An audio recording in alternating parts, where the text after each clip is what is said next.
Terima kasih Mbak Perak. Selamat pagi Bapak Ibu semuanya. Senang sekali hari ini kita bisa punya kesempatan seperti ini. Terima kasih kepada rekan-rekan, teman-teman dari Mentari Group yang sudah menyelenggarakan acara ini. Saya sungguh sangat bersyukur bisa punya kesempatan untuk berbagi kepada Bapak Ibu semua sebagai pimpinan di sekolah melalui sharing pengalaman. Adalah baik bagi kita untuk saling belajar satu dengan yang lain. Saya yakin Bapak Ibu di sekolah memiliki pengalaman yang sangat kaya, ya, bervariasi, macam-macam pengalaman. Nah, pada kali ini Bapak Ibu perkenankan saya sharing pengalaman berbagai macam inovasi yang kami lakukan di sekolah sebelumnya tempat kami bekerja. Saya sendiri sudah bekerja di pendidikan selama kurang lebih 30 tahun dan 15 tahun kurang lebih saya memimpin divisi Research and Development atau penelitian dan pengembangan di sebuah sekolah grup yang terus berinovasi untuk kemajuan lembaga yang kami jalani bersama. Nah, Bapak Ibu, saat ini kita semuanya tentu nggak pernah membayangkan sebelumnya, ya, bahwa situasi ini mau tidak mau, senang tidak senang, membuat kita itu belajar sesuatu yang baru, ya. Nah, perkenankan saya untuk share slide saya.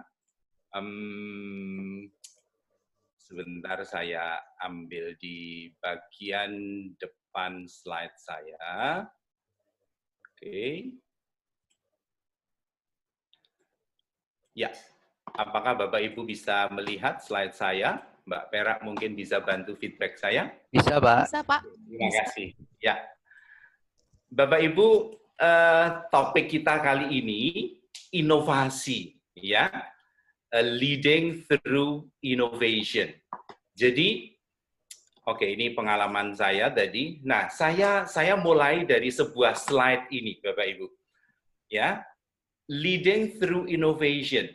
Di bagian bawah sebenarnya yang menjadi basicnya adalah inovasi. Inovasi itu akan membuat kita, institusi kita yang kita bawa, itu akan leading. Nah, istilahnya gambar ini meroket begitu ya. Nah, tapi sebenarnya apa sih basicnya sebuah inovasi itu apa? Hal yang simple, secara natural, secara alami, kita semua itu diberi kemampuan oleh Tuhan untuk berinovasi secara simple, secara sederhana. Saya yakin Bapak Ibu kita semuanya setuju bahwa kita tuh selalu kepingin untuk hal yang lebih baik. Nah, dari keinginan atau kebutuhan kita untuk menjadi lebih baik, itulah sebenarnya yang melahirkan sebuah inovasi. Maka kita punya berbagai macam ide, dari keinginan timbul ide, ya. Nah, untuk merealisasikan ide itulah butuh creative thinking, butuh pemikiran kritis, ya, butuh kreativitas juga, butuh menentukan apa yang akan kita lakukan sehingga itu menjadi sebuah inovasi untuk mencapai hal yang baru. Ya, oke, Bapak Ibu, sebelum saya memulai sharing saya, izinkan saya untuk berbagi sedikit. Baru tadi malam saya mendapatkan ini bahwa rupanya Kementerian Pendidikan kita sudah membuatkan peta jalan pendidikan di Indonesia 2020 hingga 15 tahun ke depan. Nah, apa tujuannya? Setelah saya baca sekilas, Bapak Ibu, tahun 2045 itu bangsa kita diproyeksikan akan menjadi salah satu bangsa yang cukup diperhitungkan di muka bumi ini. Nah, maka dari itu, peranan utama bagi kita, bagi insan pendidikan, adalah memberikan dukungan, mensupport supaya itu semuanya bisa terjadi. ya. Nah, kita bersyukur bahwa Kementerian Pendidikan kali ini secara serius menggarap roadmap atau peta jalan pendidikan selama 15 tahun ke depan. Sepanjang 30 tahun pengalaman saya di sekolah, sepertinya saya belum pernah melihat hal seperti ini dilakukan oleh Kementerian Pendidikan kita, ya. Nah, apa itu? Saya hanya ambil beberapa slide saja yang mendukung inovasi-inovasi yang mungkin Bapak Ibu bisa terapkan di sekolah masing-masing. Nah, ini visi pendidikan kita di tahun 2000 menuju 2035 ya, Bapak Ibu. Membangun masyarakat Indonesia yang menjadi pembelajar seumur hidup yang unggul, long life learner, ya. Dan ada kata unggul karena memang diproyeksikan 2045 kita menjadi bangsa yang salah satu bangsa yang unggul di dunia. Terus berkembang, sejahtera, berakhlak mulia, dan menumbuhkan nilai budaya Indonesia serta Pancasila. Nah, kemudian apa area yang menjadi fokus? Menurut Kementerian Pendidikan ini, satu Bapak Ibu teknologi. Mau tidak mau, ya, suka tidak suka, teknologi kita tidak bisa hindarkan. Secara alami Bapak Ibu. Kenapa teknologi? Ada dukungan data secara nasional maupun internasional bahwa bangsa kita, orang Indonesia itu termasuk pengguna internet terbesar di dunia. Dan Bapak Ibu lihat, pada umumnya,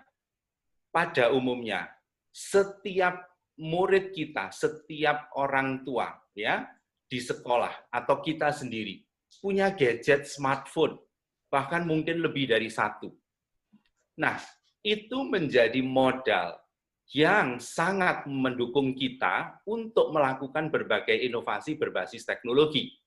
Ya, Bapak Ibu, saya highlight yang terkait dengan apa yang akan saya sampaikan di sini nanti, yaitu yang pertama yang saya beri kotak warna merah itu, yaitu otomasi yang menggunakan artificial intelligence. Artificial intelligence itu apa sih? Simpelnya itu begini, kecerdasan otak kita ditransferkan kepada mesin.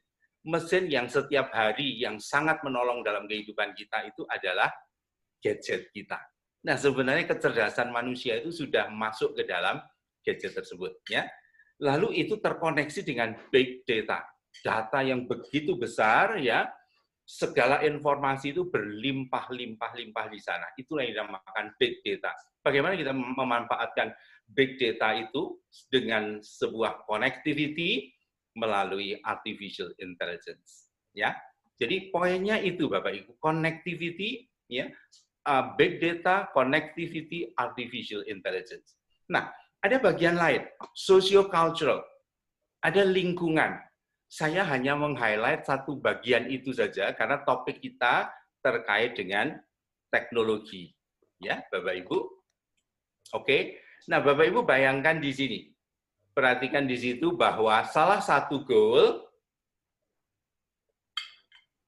yaitu personalisasi dan segmentasi pembelajaran berdasarkan asesmen berkala dan jelas di sini ya didukung teknologi dan dapat diakses online. Ini dari salah satu slide dari kementerian ya Bapak Ibu. Materi pembelajaran mau tidak mau itu harus ditransformasi ke depan akan menjadi digital semuanya. Dan Bapak Ibu, ini contoh ya tema bentuk geometris begitu ya. Ini ada lesson plan-nya, ada materinya, ada videonya. Sebenarnya ini salah satu materi yang akan saya sharingkan, bagaimana membangun digital learning content, memanfaatkan gadget untuk pembelajaran. Saya berharap ini bukan sesuatu yang muluk-muluk, juga bukan sesuatu yang baru, karena di hadapan kita sudah hadir, ya, ini ngomongnya sampai dengan 2035, berarti kan masa depan. Sebenarnya masa depan itu ada di tangan kita sendiri. Kapanpun kita bisa meraih itu, yang tergantung pada kemauan, keberanian kita untuk mengambil keputusan berinovasi. Ini salah satu contoh saja Bapak Ibu. ini area-area yang kita bisa kembangkan untuk melakukan inovasi. Ya, mungkin Bapak Ibu nanti pada waktunya akan mendapatkan slide ini, karena slide ini punya kementerian, saya yakin dalam waktu dekat akan dibagikan kepada semua pimpinan sekolah di seluruh negeri ini. Ya, saya bersyukur mendapatkan tadi malam ketika saya mempersiapkan materi ini, saya tambahkan kepada Bapak Ibu. Oke, Bapak Ibu, kita masuk pada bagian yang pertama, ya. Situasi saat ini itu sebenarnya membuat kita berpikir untuk melakukan sebuah terobosan inovasi. Mungkin kita tidak kebayang sebelumnya kita bakal menghadapi situasi seperti ini. Bapak Ibu kebayang kita bisa melakukan seminar seperti ini, sementara Bapak Ibu cukup duduk di rumah, saya berada di Surabaya, Pak Tri di Jakarta, Bapak Ibu di Makassar, ada teman-teman lain mungkin di Sumatera, di bagian lain yang mengikuti acara ini, ya.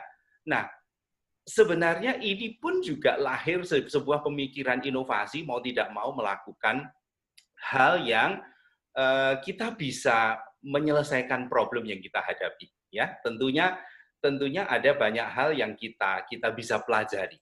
Saya istilahkan itu sebenarnya sebagai sekolah kehidupan, ya. Bapak Ibu bisa bayangkan biasanya mengajar di sekolah, meeting ketemu guru, ketemu murid. Tapi hari ini, saat ini 2 bulan terakhir kita semuanya nggak bisa lakukan itu.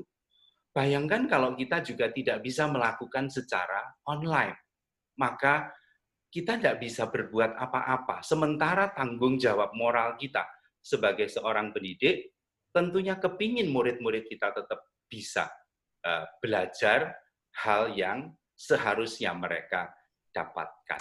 Ya, jadi mau tidak mau kondisi ini menuntut kita belajar betapa pengalaman ini menjadi guru yang sangat berharga, yang saya sebut sebagai real school of life. Ya, kita juga tidak bisa keluar dari kondisi ini seenaknya sendiri. Kita melanggar, ayo murid-murid kita dimasukkan begitu ya. Sementara aturan pemerintah. Ini bagian yang penting juga. Kita belajar mentaati aturan, mentaati ketetapan yang ditentukan oleh pemerintah untuk kebaikan kita bersama. Nah, bagi sebagian kita tentu ini sebuah big problem ya, problem yang besar. Tapi kita semua kan tidak ingin bertahan pada masalah, maka kita harus mencari terobosan atau breakthrough untuk sebuah jalan keluar. Supaya kita semuanya bisa survive dalam kondisi seperti ini. Ya, kita tetap sehat, tetap bisa melakukan segala aktivitas secara normal, walaupun dalam tanda kutip semuanya itu dikondisikan, dipaksakan untuk digital. Ya, we are entering the real digital life saat ini ya. Dan itu saya pikir sebuah kesempatan transformasi pendidikan di negeri ini. Mau tidak mau, kita diberikan kesempatan selama mungkin 2 bulan ini, atau saya tidak tahu bahkan berlanjut sampai kapan, pemerintah memikirkan betul, dan kita sama-sama belajar bagaimana kita bisa survive dalam kondisi ini. Kalau kondisi segera pulih dan berakhir semuanya berjalan normal, wah, sesuatu yang sangat baik kita semua harapkan. But, kalau itu masih akan bertahan lama, dan ke depan dunia akan menjadi digital, maka inilah saatnya kita melakukan sebuah terobosan inovasi. Ya, lahir dari sebuah problem. Bapak Ibu, kita semuanya tentu mengharapkan survive. Apa kuncinya untuk survive, Bapak Ibu? Kita kepingin menjadi lebih baik. Ya, saya yakin kita semuanya tahu. Jawabannya hanya satu, sebuah inovasi. Ya, nah ini inovasi bisa lahir dari sebuah goal, keinginan. Tapi inovasi juga bisa lahir dari sebuah problem, satu problem yang kita hadapi, dan kita mencari jalan keluarnya.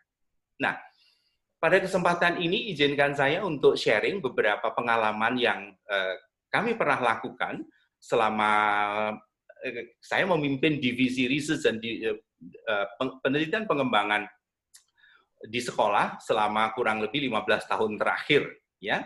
Jadi ini saya sharingkan kepada Bapak Ibu, saya berharap Bapak Ibu dapat best practice-nya. kira-kira melakukannya bagaimana sih? Saya mulai hal yang simple dulu. Ada 4 inovasi yang saya sharekan kepada Bapak Ibu. 2 inovasi pertama itu kebetulan sangat terkait banget dengan apa yang saya dapatkan slide tadi malam, yaitu digital learning content dan bagaimana membangun itu secara step by step. Ya, oke Bapak Ibu, ini inovasi yang pertama. Jadi begini, saya perlu sampaikan latar belakangnya dulu bahwa digital learning content kalau saat ini sebuah keharusan ya Bapak Ibu. Tetapi kami melakukan ini, saya ingat betul ini di tahun 2004. Ketika digital learning content itu belum banyak sekolah yang memiliki itu. 16 tahun yang lalu. Mentari tadi Pak Tri menyebutkan usia 19 tahun ya. Pak Dwi betul 19 tahun, mungkin saya dikonfirmasi kalau saya keliru ya. Ya betul Pak. Tahun, betul ya.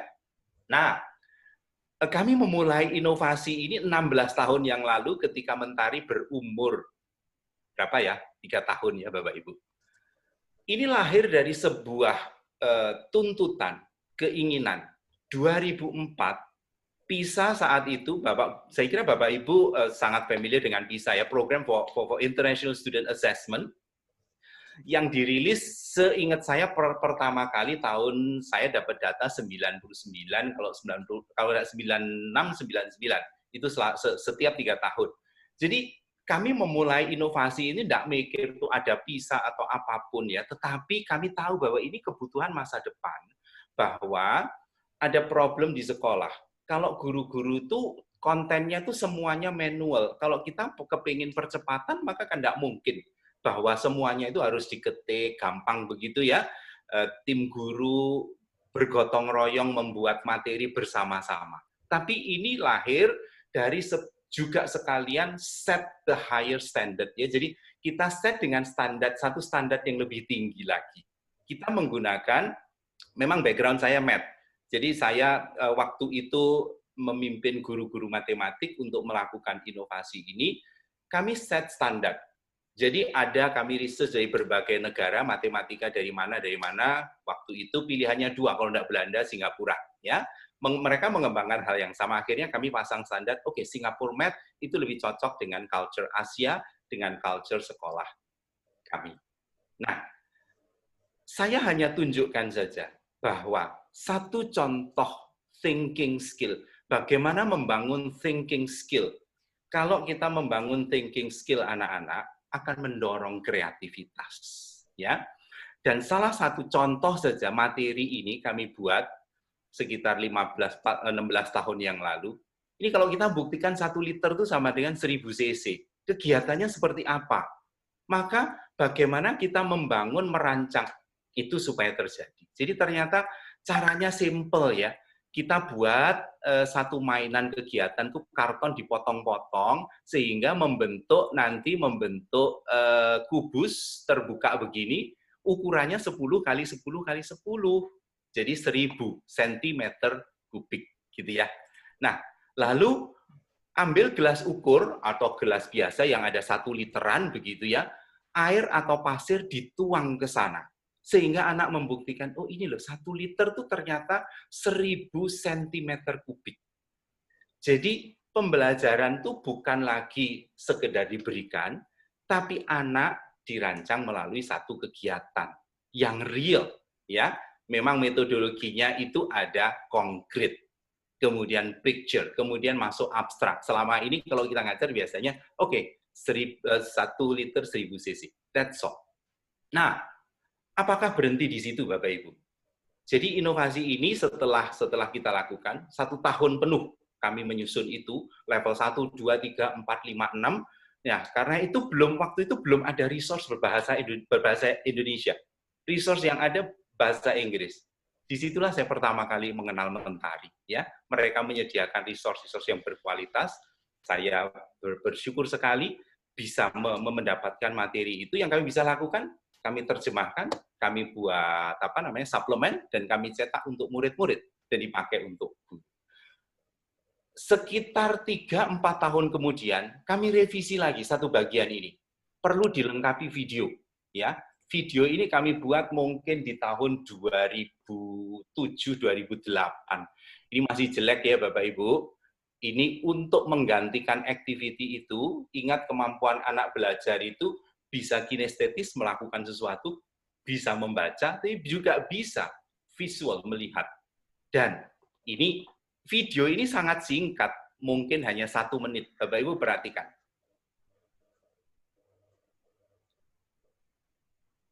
Ini ada alat peraganya yang saya sebutkan kubus tadi, diukur, ditunjukkan 10 cm panjangnya, 10 cm lebarnya, kemudian ditunjukkan 10 cm tingginya. Ya. Nah, lalu 1 gelas air, 1 teko air berisi 1000 ml atau 1 liter, ya. Itu ada keterangan 1 liter di situ. Anak-anak juga tahu 1 liter itu seberapa. Lalu dituang.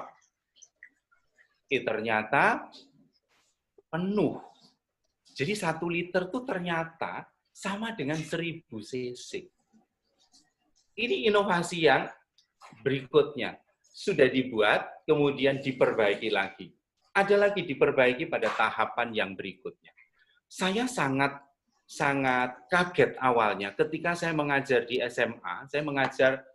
Saya pertama ngajar di university selama sekian tahun, kemudian saya turun ke SMA. Dari SMA saya turun ke SMP, saya turun ke SD, ngurusin guru SD juga. Pada akhirnya, dan memang pendidikan itu harus dimulai secara benar sejak dasar. Ya, saya terkejut awalnya melihat murid saya, Pak, 1 liter itu berapa cc ya? Wah, there must be something big wrong. Ya, sampai anak SMA itu bertanya seperti itu. Makanya ketika saya mendapatkan resource ini sesuatu yang baik. Oke, Bapak Ibu, ini inovasi yang pertama. Apa step-nya? Ya, Bapak Ibu. Dari inovasi yang pertama tadi, saya sharekan kepada Bapak Ibu, apa yang Bapak Ibu terapkan, apa yang Bapak Ibu bisa terapkan di sekolah. Mungkin saat ini digital content itu sudah berlimpah ruah, ya. Tetapi kadang guru di sekolah itu juga tidak merasa puas ketika tidak bisa menemukan materi yang sreg dengan apa yang dia persiapkan. Makanya tetap selalu guru mempersiapkan materi. Dan hal ini bisa Bapak Ibu terapkan kalau memang masih belum memiliki digital learning content yang memadai. Langkahnya seperti apa? Ini based on my experience ya Bapak Ibu, pengalaman setiap orang berbeda saya kira. Tetapi yang saya sampaikan di sini berdasarkan apa yang saya lakukan di sekolah. Jadi ada data kebutuhan extra standard ya tentang pembelajaran. Saya kira kita mau tidak mau sekarang harus memenuhi standar-standar internasional itu. Lalu kita mencari sumber belajar yang sesuai. Apa itu? Dalam hal ini saya menemukan pada akhirnya matematika dari Belanda dan dari Singapura itu yang kami terapkan. Kemudian apa? Ya kita pilihlah sekelompok guru yang kira-kira bisa menjadi guru untuk mendukung ini bisa terjadi begitu ya Bapak Ibu. Bapak Ibu, saya pikirkan sekolah Bapak Ibu dalam sekolah grup yang besar ya, tentu untuk memanage guru, mengumpulkan guru-guru terbaik dari berbagai lokal itu tentunya tidak susah karena punya resource yang banyak. Ya, itu kelebihannya kalau sekolah grup ya.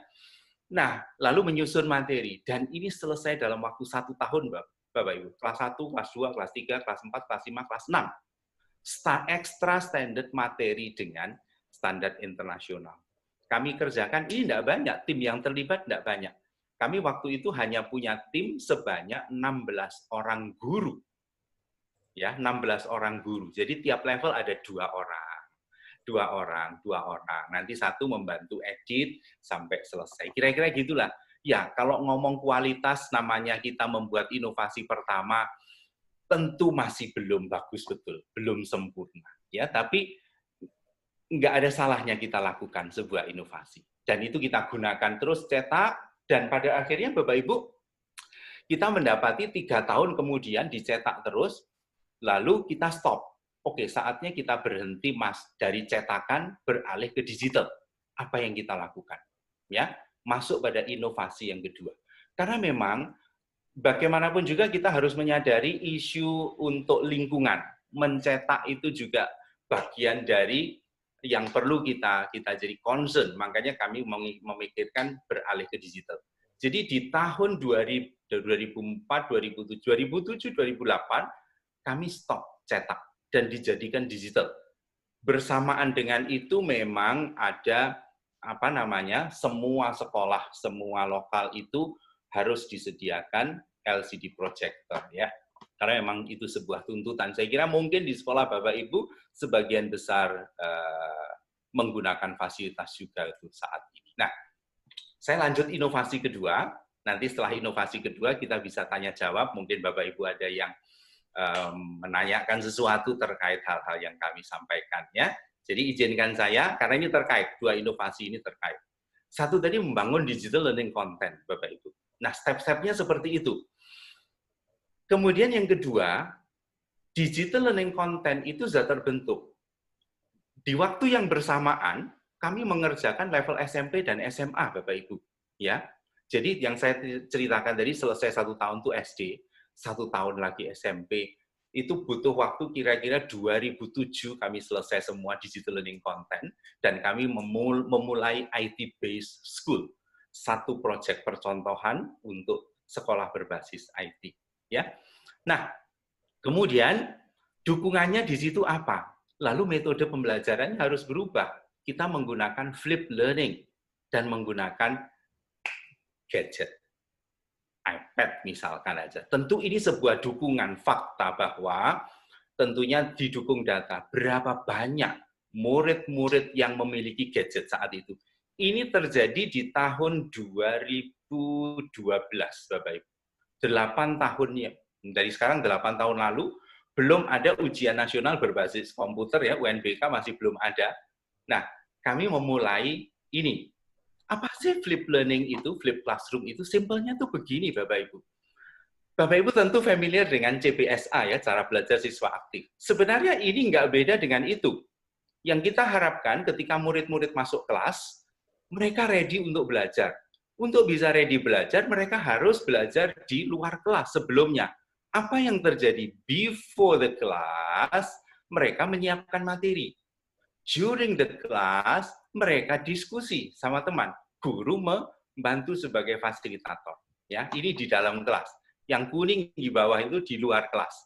Di dalam kelas diskusi, menemukan konsep, mematangkan konsep, ya, mengaplikasikan konsep, dan mendapat feedback tanggapan dari peer, dari teman-teman, dan dari guru. Apakah guru tidak mengajar sama sekali? No. Materi-materi bisa dijadikan video dan direkam, kemudian diberikan kepada murid. Nah, setelah itu apa yang terjadi after? Student checks, mereka bisa mengecek sendiri kemampuan saya seperti apa, ada quiz, ada ini, dan mereka aktif dalam diskusi. Setiap kelas itu ada grupnya untuk materi-materi tersebut. Dan saya melihat tentu ada banyak murid sampai bertanya sampai malam-malam. Ya seperti inilah mungkin ya kondisi kita belajar itu dalam temponya 24 jam gitu ya. Guru membatasi harap submit hari ini tanggal sekian paling lambat jam 10 malam kayak begitu. Bapak Ibu tahu, itu tidak ada hentinya pengalaman kami. Mereka itu saling diskusi dengan temannya, kemudian tanya dan mengumpulkan tugas. Apakah ada yang miss? Tentu saja ada. Apakah ada siswa yang bermalas-malasan? Tentu saja ada. Ya, justru itulah tantangan kita. Tidak mungkin sebuah inovasi itu begitu dijalankan langsung mulus. No, tantangannya juga sangat banyak. Nah, dalam hal ini Bapak Ibu saya akan tunjukkan ya. Ketika kami memulai ini, apa yang terjadi? Saya tunjukkan sebuah data di sini. Saya lewati bagian ini. Bapak Ibu bisa lihat dari sini. Ya, apakah Bapak Ibu mengalami kesulitan menerapkan metode flip classroom? Real ini, 60% guru kesulitan. Ya, sebuah inovasi yang baru, tentu itu menyulitkan kita semua. Tentu kita tidak nyaman, tidak senang, Sama seperti kondisi ini pun, kita tentunya tidak nyaman, ya. Tapi we have no choice, ya. Nggak ada pilihan lain kita. Mau tidak mau kita harus melewati masa-masa ini dan kita berharap semuanya bisa survive. Ya, 40% mereka oke, tidak mengalami kesulitan. Padahal ini sudah di training sekian lama, ya. Pembuatannya Bapak Ibu saya tadi katakan 2008 sampai dengan 2012, ya. Membiasakan itu bukan hal yang mudah, ya. Beralih ke teknologi itu bukan hal yang mudah. Lalu apa? Tapi lalu kita tahu apa ya yang menjadi kesulitan mereka. Jadi ini langkah ketika kita menerapkan sesuatu perlu feedback dari mereka untuk improvement atau perbaikan kita. Ternyata nomor 1 kurangnya tersedia materi video flip. Wah ya masih terbatas ya. Jawaban nomor 2, ini yang paling banyak, belum tumbuh budaya belajar siswa mandiri. Nah itu yang harus kita upayakan terus. Segala sesuatu itu kalau dicoba terus-menerus, pada waktunya juga akan familiar. Kita dulu pertama kali pakai gadget juga belum familiar. Ketika pertama kali pakai Zoom juga belum familiar. Tapi mungkin setelah tiap hari kita mencoba, ya secara alami itu akan sangat familiar. Ya, oke Bapak Ibu. Nah, berbarengan dengan itu, di tahun yang sama, 8 tahun lalu tuh, kami memulai seperti ini. Ini assessment, digital assessment, sebelum ada UNBK ya, 2012-an. Jadi ini bisa memakai komputer di sekolah, bisa memakai tab atau iPad. Murid yang hanya punya handphone bisa pakai handphone. Ya, kita melakukan research untuk itu, dan mereka bisa melakukannya anytime, anywhere, any kind of gadget. Ya, ini secara bersama-sama. Kalau di sekolah, komputer di sekolah kurang, apa yang dilakukan ketika UNBK? Ya ada sekolah yang minta murid-muridnya membawa laptop sendiri-sendiri, kan begitu ya? Itu sebuah solusi. Oke. Nah, mungkin saya stop di sini dulu sharing saya selama 30 menit. Saya kembalikan Mbak Perak, mungkin ada pertanyaan dari Bapak Ibu sekalian, ya. Silakan Mbak Perak. Baik Pak Endra, terima kasih. Untuk inovasi pertama dan kedua akan dibuka sesi tanya jawab untuk maksimal 3 orang. Bagi Bapak Ibu pimpinan yang ingin bertanya mengenai inovasi pertama dan kedua bisa bertanya dengan mengangkat tangan ke layar HP atau laptop yang Bapak Ibu sedang gunakan atau sedang pakai saat ini. Nanti kami akan memilih 3 orang tersebut untuk bertanya.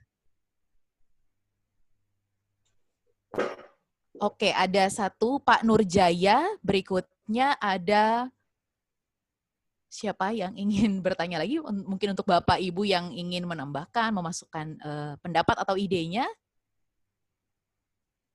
Oke, sampai saat ini masih Pak Nurjaya. Oke, baik. Mungkin Pak Endra, kita bisa langsung masuk ke Pak Nurjaya. Pertanyaannya apa, Pak Nurjaya? Boleh Oke, kami nyalakan dulu suara Bapak. Ya. Apakah sebentar Pak ya? Apakah Bapak bisa menghidupkan suara di layar Zoom Bapak? Pak Nurjaya? Ya. Dia ada di sebelah. Ya, oke, baik Pak, sudah. Baik Pak, boleh ditanyakan pertanyaannya kepada Pak Endra?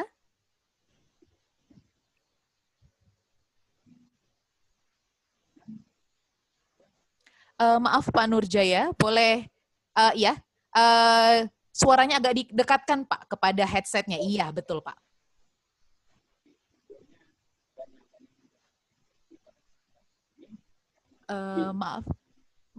Maaf Pak Nurjaya, kurang terdengar.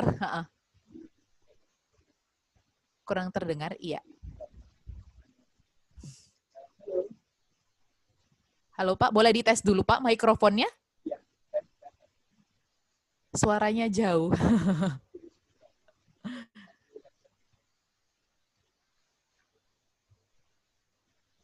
Mungkin bisa dibantu chat kalau masih belum bisa terdengar, begitu Pak Perak. Oke Pak, sepertinya Pak Nurjaya sedang mencoba. Baik. Halo, Pak. Ya, kecil sekali, Pak, suaranya. Oke, Pak. Bagaimana? Masih kecil sekali, Bapak, suaranya, Pak.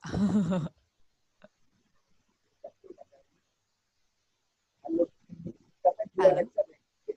Oh, baik, Pak. Coba boleh dilepas headsetnya mungkin, Pak, dari laptop atau handphonenya. Bapak bisa bicara. Ah, halo. Iya, Pak. Bagaimana, Pak? Boleh saya tahu, Pak, Bapak menggunakan perangkat apa, Pak? Laptop atau handphone?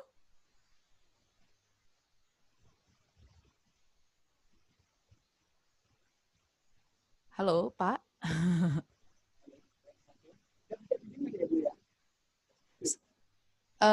Iya, kecil sekali, Pak. Bapak menggunakan perangkat apa? Boleh tahu, Pak?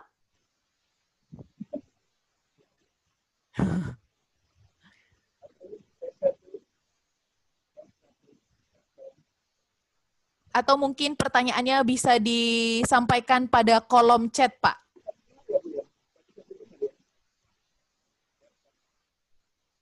Kecil sekali suara Bapak. Kita tidak mendengar. Apakah Bapak Ibu yang lain bisa mendengar suara Pak Nurjaya? Oh iya, betul Pak. Mengalami kendala juga sepertinya.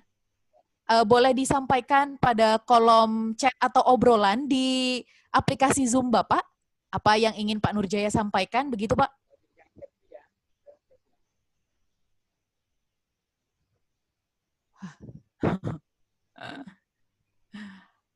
Sambil menunggu Mbak Mera, Pak? kalau ada Bapak Ibu yang lain Ya, yang baik kepingin Pak. mengajukan pertanyaan, silakan. Siap.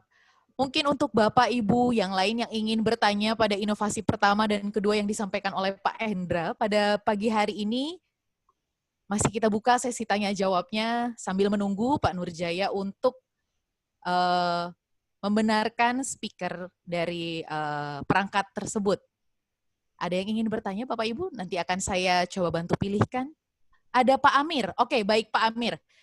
Saya buka dulu mikrofon Bapak. Oke, siap Pak Amir. Boleh dicoba Pak suaranya? Ya. Assalamualaikum warahmatullahi wabarakatuh. Waalaikumsalam Jelas? Bapak. Jelas, jelas Pak Amir. Baik. Ya, baik. Saya perkenalkan diri dulu. Saya Amir MF dari SMA Muhammadiyah 1 Unisba Makassar. Ya, terima kasih bisa saya bergabung dengan Mentari. Terima kasih Pak. Saya berharap banyak dari Mentari, bagaimana sekolah-sekolah Muhammadiyah ini bisa nanti lebih baik, kualitasnya lebih bagus lagi. Ya, disadari atau tidak bahwa di perguruan Muhammadiyah memang masih banyak sekolah yang harus diberi bantuan, ya, fasilitas bantuan. Ya, dengan adanya kegiatan ini kan ini bagian dari bagaimana meningkatkan kualitas sekolah-sekolah Muhammadiyah. Karena itu saya sekali lagi menyampaikan terima kasih. Nah, selanjutnya, seperti yang saya katakan tadi bahwa untuk memajukan sekolah, salah satu indikasinya adalah kualitas sumber daya guru itu sendiri. Saya memperhatikan selama ini bahwa rekrutmen guru itu sebenarnya ada sistem yang kurang benar. Ya, ada sistem yang kurang benar. Mulai dari masuk di perguruan tinggi sampai ke rekrutmen CPNS, di situ saya lihat bahwa sebenarnya ada yang memang tidak punya bakat jadi guru, tetapi karena guru yang setiap tahunnya banyak yang diterima jadi PNS, sehingga banyak yang mendaftarkan diri menjadi guru. Yang kedua, penghambat dalam kualitas sumber daya guru itu sendiri adalah kebijakan pemerintah. Misalnya begini, ada guru sejak diangkat jadi PNS, itu nggak pernah dilatih. Ya bagaimana bisa menjadi guru yang berkualitas, bagaimana menjadi guru yang baik, kalau selama dia menjadi guru, itu nggak pernah dilatih. Bagaimana menjadi guru yang disenangi, bagaimana menjadi guru yang baik, dan seterusnya, itu kan harus dilatih. Ya harusnya sama dengan pegawai bank. sebelum menjadi atau pegawai PLN. Bagaimana menjadi pegawai yang bagus itu dilatih dulu sekian bulan. Ada OJT-nya dan seterusnya. Karena itu kalau nanti ke depan sekolah ini bisa menjadi lebih baik, itu harus pelatihannya bagus, ya tersistematis, sehingga nanti akan melahirkan kualitas pendidikan yang lebih bagus lagi. Ini kan kita tahu bahwa Indonesia berada pada ranking hampir bawah sekali. Nah, ini yang oleh Pak Nadiem harusnya berpikir bagaimana ke depan pendidikan ini bisa menjadi lebih baik lagi. Assalamualaikum warahmatullahi wabarakatuh. Waalaikumsalam Bapak. Baik Pak Endra, mungkin bisa dijawab pertanyaan dari Bapak Amir. Oke, terima kasih Pak Amir untuk pertanyaannya. Ini sebenarnya terkait SDM ya. Inovasi macam apapun tidak akan bisa jalan tanpa SDM yang mumpuni, kira-kira begitu ya. Lalu kita menghadapi satu problem SDM, itu problem nasional, problem kita. Nah, saya justru melihat satu peluang, Bapak Ibu di sini grup sekolah swasta, ya, grup sekolah yang kita ini bisa memanage sekolah kita sendiri. Rekrutmen kita bisa atur sendiri dengan standar-standar tersendiri yang tidak harus mengikuti ketentuan dari pemerintah. Itu kalau sekolah swasta. Tentu pada akhirnya kita harus mengikuti standar kualifikasi pemerintah untuk sertifikasi. Tetapi kembali kepada rekrutmen, pengalaman kami pun membangun sistem rekrutmen jelas. Harus ada tes tulis. Kalau guru itu bidang studinya bahasa Inggris, tes tulis bahasa Inggris minimum passing grade segini. Ada tes mengajar, ada tes wawancara, ada tes kesehatan, ada tes psikologi. Misalkan apalagi kita bisa tetapkan. Justru itulah kesempatan kita kalau kita ini punya otonomi untuk menentukan itu sehingga standar kualitas kita bisa kontrol untuk kita bisa memiliki atau menyeleksi guru-guru sesuai dengan standar yang kita tentukan, ya. Nah, bersyukur kalau mungkin kita mendapat guru bantuan guru dari negeri, guru DPK semacam itu.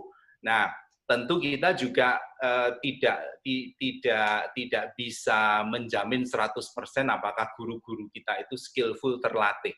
Oke, itu soal rekrutmen. Soal kedua, problemnya adalah pelatihan, kesempatan pelatihan.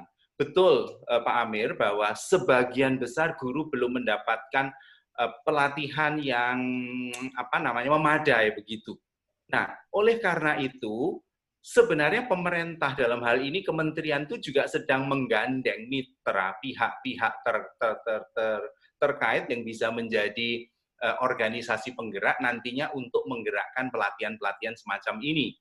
Nah, saya sendiri juga bersyukur sekian lama sangat terbantu oleh Mentari yang selalu support, bukan hanya memberikan resource yang berkualitas, namun memberikan pelatihan-pelatihan yang sangat bermanfaat untuk para guru. Sebenarnya teman-teman di Mentari saya kira menyediakan pelatihan itu kalau mungkin Bapak Ibu membutuhkan itu, barangkali teman-teman yang bagian ini nanti bisa membantu. Tapi poin saya adalah saya setuju bahwa inovasi itu akan sangat ditentukan oleh kualitas SDM.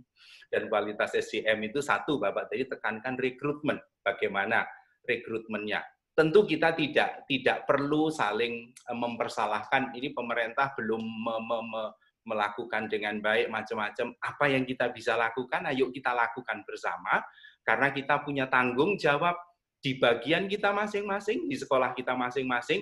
Oke, bagaimana supaya sistem ini bisa lebih baik dalam hal rekrutmen, dalam hal professional development atau pengembangan profesi guru. Mungkin itu jawaban saya, Pak Amir.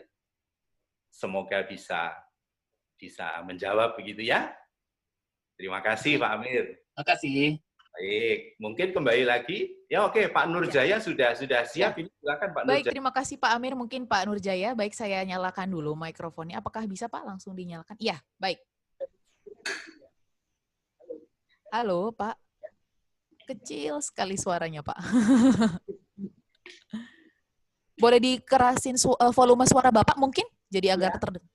Nah, iya Pak, coba volume suara Bapak dikeraskan saja. Iya, bisa tapi masih kecil sih Pak. Komputernya jadul. Oh, komputernya jadul. Baik, Tapi Bapak. kedengaran ini tadi sudah jadulnya Iya, kedengaran. Pak. Baik, mungkin volume suara Bapak boleh dikeraskan, Pak. Jadi agak lebih terdengar. Begini aja supaya kedengeran. Oh iya, baik Pak. Pak Indra, apakah kedengeran suara Ya, Pak Nurjaya? Saya akan coba. Mungkin bantu Bu, Mbak Pera. Terima kasih sebelumnya karena saya sudah diberi kesempatan. Iya Pak. Sebelumnya, iya Pak. Pertama, di awal sama Pak Indra disampaikan tentang sistem pendidikan bahwa berdasarkan Pancasila tadi ya. Nah, yang ini saya tanyakan, di era digital ini, dari pihak Mentari sendiri, percepatan atau akselerasi supaya bisa dijangkau ke seluruh bumi pertiwi ini, strategi apa yang harus dilakukan? Sehingga sistem ini yang di era digital ini bisa dinikmati oleh seluruh bangsa Indonesia. Saya kira demikian dulu, karena sebenarnya banyak sekali yang ada ini karena minta maaf. Iya, tidak apa-apa. Jadi pada intinya di awal tentang dasar Pancasila tadi mengenai pendidikan, nah, kemudian kan sejak 2001 nih tadi yang disampaikan, sejak 2001 disampaikan. Lalu untuk akselerasi penyampaian metode di era digitalisasi sampai ke seluruh pelosok sehingga bisa dinikmati oleh seluruh rakyat Indonesia di bumi pertiwi ini, apa yang harus dilakukan? Kaitannya dengan konteks kebijakan kementerian, Pak. Terima kasih, Pak. Oke, baik Pak Endra. Mungkin saya bisa membantu Pak Nurjaya. Jadi beliau menyampaikan seperti ini bahwa tadi Pak Endra menyampaikan di awal adalah dari tahun 2001 sudah digencarkan oleh dasar Pancasila bahwa pendidikan ini akselerasinya sampai ke pelosok negeri, apa yang bisa Mentari berikan dari istilahnya dari Sabang sampai Merauke begitu ya Pak ya. Apalagi terkait dengan yang dipaparkan tadi data-data dari Kemendikbud begitu Pak. Jadi bagaimana kita melek atau mungkin bangsa ini melek gitu ya Pak ya, dari apalagi kan banyak pelosok-pelosok yang belum terjangkau digital nih Pak. Bagaimana Pak? Mungkin itu pertanyaan Pak Nurjaya yang bisa saya sampaikan. Oh, sesuai ternyata. Ya, baik ya. Pak. Oke, terima kasih. Ya, terima kasih Pak Nurjaya, pertanyaannya Mbak Pera sudah membantu. Bapak Ibu sebenarnya ini nggak ada pilihan lain kecuali teknologi. Ya, jawabannya itu teknologi. Karena teknologi kita bisa merasakan Pak Nurjaya di Makassar, saya di Surabaya, Mbak Pera di Jakarta, kita bisa mengakses informasi ini melalui teknologi. Jawabannya simpel saja teknologi.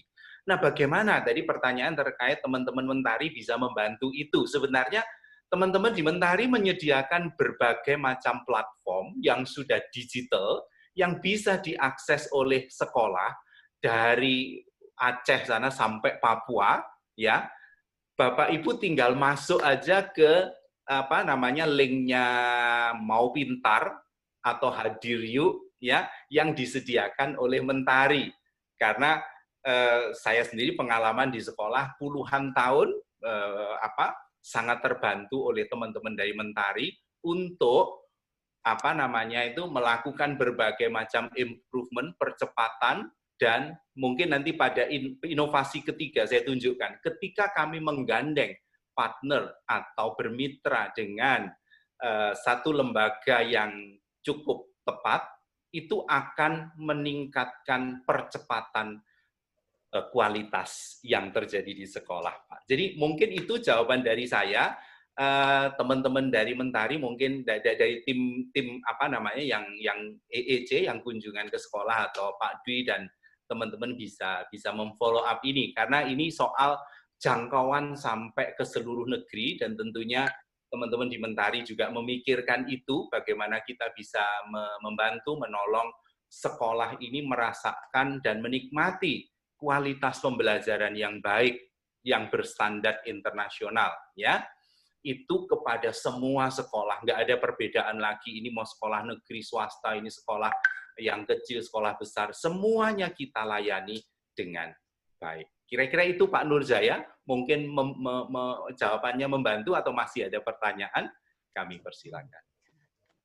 Baik, terima kasih Pak Nurjaya. Mungkin ada satu orang lagi yang mau bertanya kepada Pak Endra terkait inovasi pertama dan inovasi kedua. Saya akan bantu untuk... Oke, baik. Sepertinya tidak ada ya Pak ya. Baik Pak Endra, mungkin kita bisa... Oh, ada Pak Sabri. Baik, Pak Sabri. Ya, oke, baik Pak Sabri, dipersilakan untuk menanyakan pertanyaannya kepada Pak Endra. Assalamualaikum warahmatullahi wabarakatuh. Dan selamat pagi menjelang siang. Ya, terima kasih telah diundang bergabung di workshop ini. Saya tertarik dengan apa yang disampaikan oleh Pak Endra terkait bagaimana memajukan sekolah. Ya, saya pikir sekolah ini ketika dia bisa menjadi sekolah yang unggul dan berkemajuan, saya pikir kualitas, kemudian sekolah itu menjadi sekolah yang diminati oleh masyarakat. Untuk menjadi sekolah yang maju dan unggul itu yang dibutuhkan adalah mindset harus bagus, pola pikir itu harus memang betul-betul maju. Apalagi dengan apa yang ditawarkan oleh Mentari, saya pikir ini memang harus memiliki mindset yang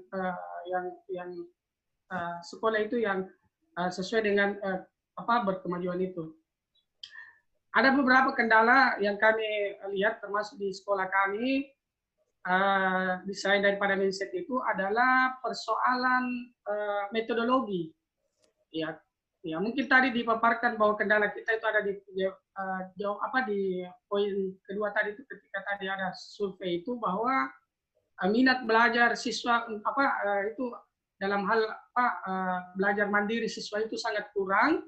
Ya, itu barangkali perlu seorang guru ataupun guru itu bagaimana memiliki metodologi yang bisa mengasihkan atau bisa membuat peserta didik ini nyaman untuk menerima materi itu. Saya pikir ini barangkali ya inovasi yang mesti kita lakukan, bagaimana membuat siswa itu atau peserta didik itu nyaman untuk menerima pelajaran. Kemudian selanjutnya barangkali yang jadi kendala kedua selanjutnya lagi adalah penggunaan teknologi itu sendiri. Dalam artian ya terkadang ada fasilitas teknologi tetapi yang cara menggunakan itu yang tidak mampu kita laksanakan. Misalnya sekolah, misalnya persoalan ya kita mengenai teknologi internet dan sebagainya, ya website, kemudian ada fasilitas-fasilitas lain, tetapi terkadang ya untuk mengoperasikan itu, untuk menggunakan itu terkendala. Termasuk misalnya ya menggunakan aplikasi misalnya, ya terkadang belum tuntas, artinya digunakan aplikasi tersebut atau perangkat tersebut, bagaimana workshopnya, pelatihannya belum tuntas, belum selesai, akhirnya dilepas begitu saja. Sehingga ketika misalnya praktek ke lapangan atau di sekolah, ya sulit menerapkan itu. Nah, saya berharap misalnya ketika ada misalnya sebuah aplikasi, metode dan sebagai aplikasi itu bisa ini digunakan, ya harus bagaimana workshopnya itu tuntas. Ya jangan setengah-setengah supaya ya itu tadi tidak terkesan di lapangan kita jadi ambigu juga ketika berhadapan dengan siswa. Ya barangkali seperti itu. Terima kasih. Assalamualaikum warahmatullahi wabarakatuh. Baik, terima kasih Pak Sabri. Boleh dijawab Pak Endra? Baik. Terima kasih Pak Sabri pertanyaannya ya. Nah ini pertanyaan yang sangat esensial ya, kena pada kita semua. Nah izinkan saya menjawab berdasarkan apa yang kami alami. Kami mengalami hal yang sama, Pak Sabri, bahwa mindset guru, ya, mindset kita semua, apalagi kalau kena teknologi itu awalnya, waduh ini barang apaan lagi, ini saya bakal mengalami kesulitan dan seterusnya, ya. Tetapi begini, dari pengalaman kami, Bapak Ibu, ini pada sharing yang inovasi kedua, kami memulai dengan flipped learning dan iPad kelas. iPad itu bukan cuma iPad ya, kami menamakan iPad, memang ada dedicated kelas yang pakai iPad.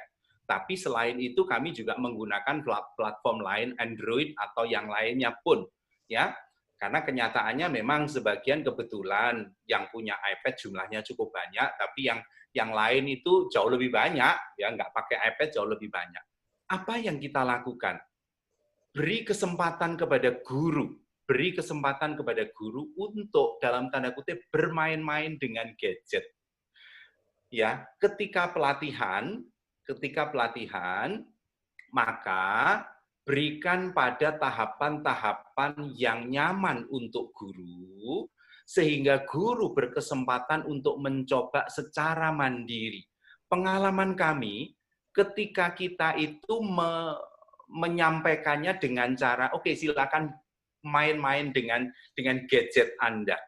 Memang ada satu policy, kami pernah ambil policy bahwa semua guru diberi kesempatan untuk, misalkan ya, kredit gadget, iPad, misalkan aja. Nah, di luar dugaan, guru yang berminat itu sangat banyak, Bapak Ibu. Ya, di waktu itu dari total guru 600, 300 orang itu berminat ambil iPad. Apa akibatnya? Bapak Ibu, kita berikan kesempatan di tahun pertama, you main-main aja lah dengan iPad kamu, tanpa kita upaya apa-apa. Ternyata mereka aktif. Ya kita kan seneng ya dapat gadget baru itu, coba ini, coba itu, coba ini, sampai pada akhirnya dari mereka itu keluar, ini loh, saya coba aplikasi ini untuk pembelajaran ini, ternyata itu inisiatif bisa muncul dari sana. Tentu kita punya program untuk sebuah pelatihan juga. Pak Sabri jangan khawatir, teman-teman di Mentari menyediakan berbagai macam pelatihan, termasuk digital learning content, bagaimana mengakses itu menggunakan dengan sangat mudah di sekolah.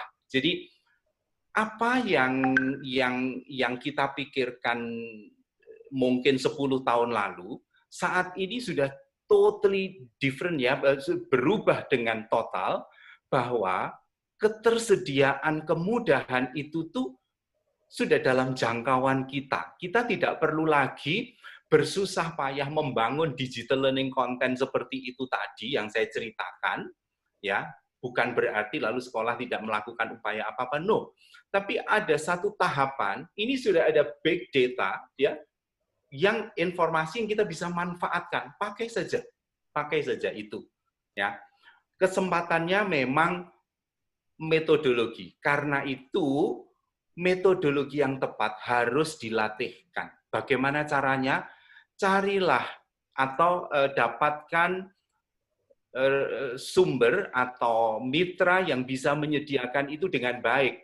Bapak Ibu bersyukur kalau di sekolah swasta kan tidak tergantung pada pemerintah. Artinya kita bisa melakukan dengan budget yang ada pada kita untuk meminta bantuan pada yang bisa menolong kita untuk menyediakan berbagai macam kebutuhan kita, ya. Nah, tentang cara penggunaan teknologi tadi jangan khawatir. Saya sendiri punya pengalaman, Pak. Ada guru yang sudah mau pensiun, 58, 59 tahun usianya. Bapak Ibu tahu, guru ini awalnya sangat demotivasi, saya ceritakan ya. Kami mendata angket siswanya, Bapak Ibu tahu 1,7 dari skala 4. Kalau kita kuliah IP kita 1,7, Bapak Ibu bisa bayangkan ya betapa jeleknya. Tapi kemudian dengan program pelatihan pendampingan 1 semester kita pantau betul. Kita beri feedback. Ibu bagus di sini. Yang perlu ditingkatkan di sini. Memang harus ada pendamping yang bisa berkomunikasi dengan baik untuk itu. Lalu 1 semester Bapak Ibu tahu, IP-nya meningkat 1,7 menjadi 2,5. Saya tahu guru ini pinter, sangat pinter, tapi demotivasi untuk alasan-alasan yang lain. Saya kira Bapak Ibu ngadepi itulah di sekolah, berbagai macam problem. 1 semester berikutnya, ini saya berikan contoh yang paling krusial. Kasus paling krusial yang pernah saya hadapi, ya. Guru dengan IP terendah 1,7. Semester berikutnya naik 2,5. Semester berikutnya lagi naik Bapak Ibu 3, sekian. Saya punya data itu. Dan apa yang kita lakukan sebenarnya tidak lebih dari kita berkomunikasi. Supaya apa yang dikeluhkan guru itu bisa keluar dan mereka merasa mendapatkan satu pertolongan dari sekolah. Oh, ternyata saya diperhatikan. Tidak berhenti sampai di situ. Ketika ada kredit laptop, kredit iPad, dia ambil. Dan betapa saya kagum sama ibu ini, di usia yang sudah hampir 60 tahun, belajar komputer itu dengan luar biasa. Dia ngomong, ibu antusias sekali belajar ini. Iya Pak, saya senang sekali. Nah, sebenarnya Bapak Ibu, kalau kita bisa menghadirkan sesuatu, apps itu sebenarnya sangat menolong kita untuk mengajar, ya. Maka tekankan pada area itu loh yang menarik, silakan dipakai, simple aja, tidak usah muluk-muluk. Bisa satu fitur aplikasi itu bagus, besok meningkat lagi satu, besok lagi satu. Inovasi tidak dilakukan untuk hal yang terlalu muluk-muluk. Satu step, asalkan kita mau dan konsisten melakukan itu, saya jamin itu akan terjadi. Ya, Pak Sabri, begitu ya jawaban saya. Semoga membantu. Terima kasih. Baik, terima kasih Pak Sabri, terima kasih Pak Endra. Mungkin itu saja dari 3 orang penanya pada pagi hari ini untuk inovasi pertama dan kedua. Bisa kita lanjut ya Pak Endra ya, untuk Boleh. inovasi ketiga dan 4. Baik, silakan Pak Endra. Ya, terima kasih Mbak Vera. Bapak Ibu, saya akan melanjutkan lagi. Mungkin saya tadi bagian inovasi kedua, step-stepnya saya tunjukkan di sini ya. Jadi sebelum melakukan itu ada data penggunaan gadget siswa. Step berikutnya, data tren pembelajaran. Bapak Ibu, kita harus tahu sebagai pimpinan sekolah, tren pembelajaran ke depan bakal seperti apa. Jadi kalau ada kementerian sudah membuatkan guideline itu sangat bagus. Tapi kalaupun tidak, kita terekspos dengan dunia internasional yang begitu diakses anytime, anywhere, kita bisa mendapatkan informasi itu juga. Kemudian, nah kita bentuk tim guru nih, ya. Tim guru namanya, yes, oke, sorry. Boleh ditampilkan mungkin screen yang untuk inovasi berikutnya? Oh, oke, sorry. Ya. Jadi screen saya ini tadi ceritanya belum tampil. So belum, Bapak. Sorry, really sorry. Ya, tidak apa-apa, Pak. Oke, mohon maaf ya Bapak Ibu. Saya coba tampilin. Ini apakah sudah muncul? Sudah, Pak. Terima kasih. Oke, terima kasih ya. Jadi saya Jadi itu dari stepnya ini ya Bapak Ibu. Ini masih inovasi kedua. Jadi stepnya ini tadi. Nah, data penggunaan gadget siswa, saya tadi sudah sampaikan, tren pembelajaran, kemudian pembentukan tim guru. Tim guru saya namakan grupnya CPT ya, karena itu ada Content, Pedagogy, and Technology. Kemudian menyusun materi flip. Nah, kemudian uji coba terbatas dulu, dan implementasi. Ini butuh waktu yang lama, karena mengubah metode, wah itu sesuatu yang paling susah, boleh dibilang paling susah ya, tapi ya bersyukur kita bisa menjalankan itu setahap demi setahap. Oke, next. Inovasi berikutnya sebenarnya ini pertanyaan yang terkait dari pertanyaannya terakhir, terutama training, ya Bapak Ibu. Ini saya tunjukkan bedanya. Kalau inovasi sebelumnya, inovasi 1 dan 2, sepertinya kami bekerja sendiri, kami merasa bahwa grup sekolah kami cukup besar, kami bisa melakukan sendiri. Tapi yang ketiga ini kami menyadari bahwa ini waktunya sangat singkat. Dan tidak ada pilihan lain kecuali kita harus menggandeng bermitra dengan mana lembaga yang bisa menolong sekolah kita untuk percepatan peningkatan kualitas. Ya, saya sharingkan Bapak Ibu. Ini semuanya terkait. yang saya sharingkan ini pembelajaran semuanya. Karena ini adalah sentral atau inti dari sekolah itu adalah learning, ya, belajar.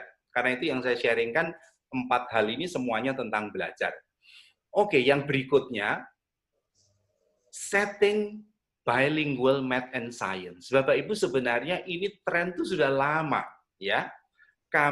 Saya secara pribadi merancangkan ini di sekolah itu ya sejak tahun 2000 awal, tetapi apa daya saya lihat resource di sekolah juga nggak mumpuni dan sebagainya, harus menunggu, Bapak Ibu tahu, selama lebih dari 10 tahun.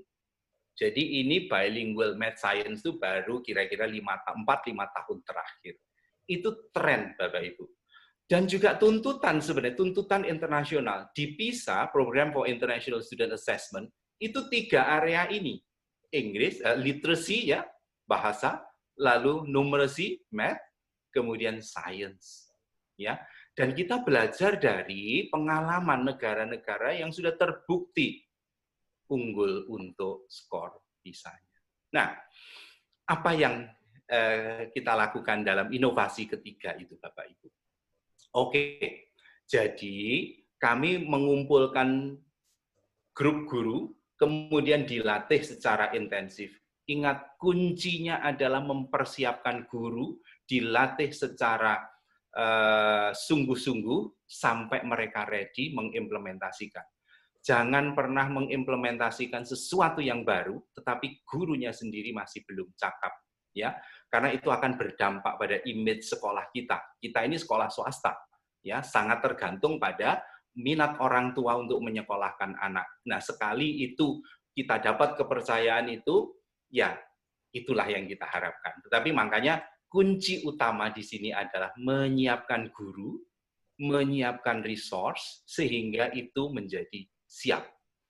Nah, poin di sini, sekali lagi, yang mempercepat sekolah untuk melakukan inovasi itu adalah kita menggandeng network. Ingat Bapak Ibu, salah satu salah satu kecakapan yang kita butuhkan itu adalah membangun, menjalin network kerjasama. Kita tidak mungkin bisa bekerja sendiri-sendiri. Mungkin, tetap mungkin, tetapi kalau kita mengharapkan percepatan peningkatan kualitas kita, nggak ada pilihan kecuali terus menggandeng berbagai pihak yang mempercepat peningkatan kualitas di sekolah kita. Ya, oke. Nah, saya tunjukkan hasilnya. Ini training secara intensif, dan kami mulainya pun bertahap. Kami mulai kelas 1, kelas 2, jadi tidak langsung begitu kelas 1, 2, 3, 4, 5, 6, wah bisa mabuk semua itu nanti, ya, gurunya, kepala sekolahnya, yayasannya bisa mabuk semua. Skala prioritas, kita mulai 1 level dulu. 1 level 1 tahun sambil beradaptasi. Berikutnya 1 level lagi. Berikutnya 1 level lagi. Gitu ya, jadi nggak terlalu beban. Dan kita mulai kalau kelas 1, kita punya berapa kelas paralel sih? Mungkin 3, mungkin 4, mungkin 5, mungkin 10 sekolah yang besar, tapi beban kita tidak terlalu besar. Ya, oke. Bapak Ibu lihat apa hasilnya. Ketika kami mempersiapkan, menggandeng network yang mumpuni, yang profesional di bidangnya, Bapak Ibu lihat, bandingkan dengan data saya tadi sebelumnya, sebagian besar guru mengalami kesulitan, yes. Tapi ini, data ini diukur dari responnya orang tua. Bukan siswa yang diajar loh, ini orang tua. Data ini diambil dari lebih dari 1.000 responden. Bapak Ibu tahu, mengejutkan. Apakah putra-putri Bapak Ibu senang dengan pembelajaran bilingual math? Bapak Ibu lihat di sini, 56% mengatakan sangat senang. Sisanya 44% senang. Jadi nggak ada yang nggak senang.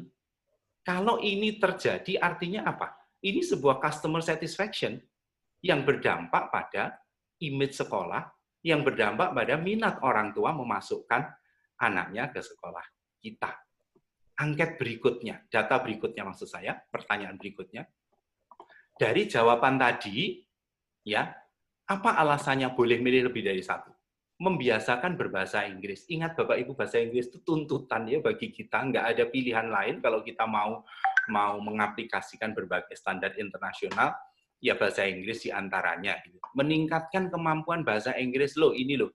Bilingual tuh juga tidak muluk-muluk ya dari pengalaman kita. Kita mulai berbahasa Inggris itu nggak bisa banyak-banyak 10%, oke lah. Resource kita berbahasa Inggris, oke. Ngomongnya tetap bahasa Indonesia. Saya punya inovasi yang lain lagi, nah mungkin dalam kesempatan lain saya sharekan kepada Bapak Ibu yang juga sangat baik gitu ya. Materinya lebih baik. Saya akan sharekan di sini nanti. Sebagian materi saya tunjukkan. Kenapa itu lebih baik, dan saya akan peragakan. Karena saya sendiri juga ngajar matematik, gitu ya. Di area ini yang sangat menarik, gitu ya. Lalu ada lagi gurunya mengajarkan dengan baik. Ya, kesulitan ya, tapi coba lihat di sini. 5%. Sangat kecil angkanya, sementara 95% mereka menyatakan sangat puas. Ya, next.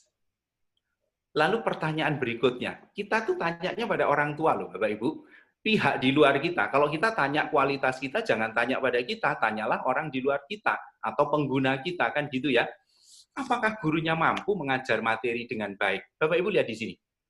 Sangat baik 43%. Baik 49%. Ini angka sudah 92%. Sisanya cukup. Oke lah, nggak apa-apa, cukup. Ya. Tapi sebagian besar mengatakan gurunya bisa mengajar dengan baik. Ini sebuah inovasi yang sangat cepat kelihatan hasilnya berdasarkan pengalaman kami ketika kita mendapatkan dukungan yang tepat dari pihak yang bisa menolong kita. Saya kira itu ya Bapak Ibu. Saya akan tunjukkan Bapak Ibu mungkin ya ini step-stepnya tadi. Cara melakukan di tahapan ini, inovasinya, data kebutuhan orang tua. Ingat, apa yang menjadi kebutuhan orang tua, itulah yang kita harus penuhi, karena kita lembaga yang sangat bergantung pada market atau berorientasi pada pasar. Ya. Kemudian cari partner pendukung program. Ini sangat penting. Ini yang menjadi kunci menurut saya pada inovasi yang ketiga itu. Lalu seleksi guru, kemudian training persiapan. Ini bagian yang sangat vital ya, harus dilakukan. Kemudian pelaksanaan program bilingual. Hasilnya itu tadi Bapak Ibu. Nah, saya tunjukkan Bapak Ibu bahwa apa yang kami buat di sini memang yang menolong adalah teman-teman dari Mentari menyediakan berbagai international resource serta digital learning content-nya yang sudah sangat memadai. Saya tunjukkan ini kepada Bapak Ibu, saya persingkat aja video saya. Mungkin pada bagian ini ada tersedia resource dalam bahasa Indonesia. Sekarang tuh ada loh resource yang saya katakan 20 tahun lalu, 15 tahun lalu saya mencari dalam bahasa Indonesia nggak ada, tapi sekarang sudah ada. Ya. Dalam bahasa Inggris tentunya juga ada. Jadi ini contoh ya. Ini kebetulan yang berbahasa Inggris, tapi ini ada edisi bahasa Indonesia. And the visual and the pictures here are also very good. Nah, yang saya pengen peragakan adalah ada alat peraga virtual. Some pages with this kind of icon, and there you go. It is our digital interactive. Write the mass of this fruit. Yes, in the lessons, teaches us how to measure the mass of fruits with weighing machine. So in this digital interactive, as you can see here, we can measure the mass using the weighing machine. By taking a look at the scale, we can know how many kilograms it is. So let's answer 1 kilogram and then check the answer. Yes, we got correct. Ya. Oke, itu salah satu contoh ya Bapak Ibu. Saya coba tunjukkan contoh yang lain. Ini sebenarnya itu website bebas ya. Kebetulan saya yang mengajar materi ini. Artinya sebenarnya banyak resource ya yang bisa dimanfaatkan oleh guru. Tergantung kita mencarinya aja kreativitas kita. Saya tunjukkan ini Ini pelajaran kelas 5 SD, kebetulan contoh saya matematik, karena background saya ngajar matematik. Ya, Bapak. Here, if I move the angle B, you see here. Okay, I will stop at the point. Very good. You see here, this is 90 degree. What's the name of the angle 90 degree? Do you still remember? Do you still remember the name of the angle 90 degree? What is it? Angle. Right angle. Very good. Yeah, you see here 90 degree. Here also 90 degree. Here also 90 degree. All angles are 90 degree. And now I move. You see here. Now I move this angle. I stop here. What do you observe? I make an angle 72. How about here? This is also the same, 72. So this angle and this angle are the same. They are vertically opposite angle. They are the same. Okay, I ask you, what is the name of the angle smaller than 90 degrees? Do you still remember? Acute angle. Acute angle. Great. And how about this angle? More than Obtuse angle. obtuse angle. Okay. Hebat semuanya. Ya, great. You see here now. Oke, Bapak Ibu, saya akan peragakan satu contoh ya materi yang berkualitas dengan standar internasional yang mempercepat peningkatan kualitas seperti data yang saya tunjukkan pada Bapak Ibu tadi seperti apa ya. Ini sangat simple ya. Saya akan beralih ke tempat saya di sini. Apakah Bapak Ibu bisa melihatnya di bagian ini? Mungkin saya bisa dibantu operator untuk nge-switch ke sini. Apakah bisa? Saya diperlihatkan? Di sini sudah terlihat, Bapak Ibu? Belum, Pak Endra. Sebentar mungkin Mas Rusun. Oke, sudah, Pak. Sudah ya? Ya, Bapak Ibu, ini contoh saja. Sebenarnya ini umum kita lakukan ya. Umum kita lakukan, menjumlahkan bilangan. Nah, saya punya peragaan ini angka 2.657. Ya. Lalu yang di bawah ini angka 1.367. Tapi ini digunakan dengan benda-benda konkret real. Nah, ini kancing seribuan. Bapak Ibu bisa lihat ya, diletakkan di sini karena 2 itu ya 2000 gitu ya. Kalau ini 6, angkanya di sini ratusan, saya tunjukkan kalau Bapak Ibu tidak terlihat jelas di sana, ini puluhan satuan. Nah, bagaimana kita menjumlahkan? Dimulai dari angka yang paling kecil nilainya kan gitu ya. Kenapa kalau menjumlahkan itu ini ditambah ini mesti disimpan satu di sana. Nah, ini Bapak Ibu contoh, membangun thinking skill sehingga anak mengerti bagaimana itu bisa terjadi. Ya, contoh, 7 ditambah 4, kita bekerja pada area satuan ya ini, dalam bahasa Indonesia satuan. Nanti bisa ditempel, biasanya kalau saya training dalam bahasa Indonesia, ini saya tempel, saya beri kata satuan, begitu aja ya. Tapi Bapak Ibu saya kira ini mudah dipahami, satuan, puluhan, ribuan, ratusan, dan ribuan, gitu ya. Nah, kita jumlahkan di situ kan ketemu 11. Tetapi problemnya, 11 ini kan tidak mungkin, karena 11 itu adalah 1 puluhan dan 1 satuan. Apa yang terjadi? Bapak Ibu, kancing-kancing ini kita jumlahkan. Ini 7 dengan 11. Maka apa yang terjadi? Di sini ada 10 dan 1. Kan gitu ya Bapak Ibu? 10, 1. 10 ini 1 puluhan. Karena itu harus diganti. 10 satuan kita ganti dengan 1 puluhan. Supaya itu sama. Jadi angka 11 itu ternyata kita ubah 10 dan 1. Nah, karena di sini hanya ada 1 digit, maka angka 1 puluhan kita pindah. Di sini jadi 1, 10-nya di sini tuh pindah ke tempatnya puluhan, karena ini tempatnya satuan, nggak boleh dia di sana.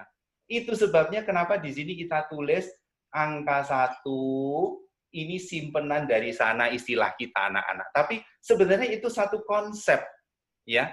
10 satuan tadi ditukar satu satuan. Sehingga di sini 10-annya bertambah. Kita jumlahkan sekarang, kita punya 1, 5, 6. Jadi jumlahnya di sini ada 12. Kembali, 12, apa yang terjadi di sini? 12 itu ternyata itu 10 puluhan, kan begini. 12 ini tempatnya puluhan ya Bapak Ibu, artinya 12 puluhan itu 10 puluhan dan 2 satuan. Nah, 10 puluhan itu berapa? Ternyata 100 nilainya, maka kita ganti 10 puluhan, kita ganti dengan 1 ratusan. Sehingga 1 ratusan di sini akan pindah ke tempat yang sesuai. Kita hapuslah di situ, jadi di sini tinggal 2. Maka di sini ada tambahan 1 lagi. Kan begitu ya Bapak Ibu, kita jumlahkan lagi 1, 6, 3. Kancing-kancing ini kita jumlahkan pada tempat yang tepat, yaitu 100 semuanya. Ternyata kita punya 10 ya Bapak Ibu. Nah 10 ratusan itu harus kita ganti 1 ribuan, karena tidak mungkin dua angka tempatnya di sini, sehingga yang kita tuliskan cukup nolnya saja. Yang 10 ratusan ini tadi pindah menjadi 1000-an, ini kita ganti dengan 1 ribuan naik ke sana. Ya, sehingga kita jumlahkan ini 1, 2, 1 menjadi 4. Maka Bapak Ibu lihat di sini apa yang terjadi, kancing-kancing ini adalah jawabannya. 4.000, ratusannya 0, ini 21. Itu sebabnya mengapa menjumlahkannya dengan cara demikian.